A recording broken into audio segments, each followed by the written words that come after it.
Hi, I'd like to share with you my model for an algorithm. This was created using processing, a programming environment, as well as an Arduino development board with a distance sensor connected to it. This model starts off with a program that's running. It's perhaps the simplest program possible, where a visitor can enter two numbers and it will display the sum of those numbers. Now, if they're interested, they can step a little bit closer and it will show the algorithm used to create that program. So before the programmer even started to write out the code, he or she might sit down and write out what's sometimes known as pseudocode. That is just a general solution to a problem like this, and it could be implemented in many different ways. Once they have the algorithm, then they could go ahead and actually write the program using a high-level programming language. In this case, it was Java within that processing environment. So this is implementing the algorithm.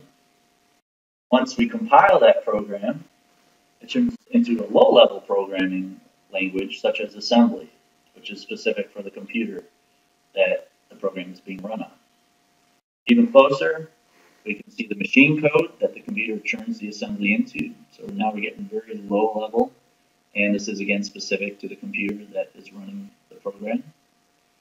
Even closer, and we can see that some of those operations can be converted into combinations of logic gates, such as adding two bits together can be done using a series of AND, OR, and exclusive OR gates.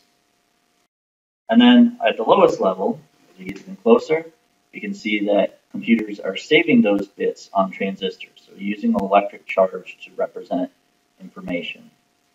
So this model is intended to show visitors all the different layers of abstraction used as computer programmers are developing algorithms and then implementing them, and then in turn handing off those instructions to a computer, which again creates several layers of abstraction to finally get something that simply adds two numbers.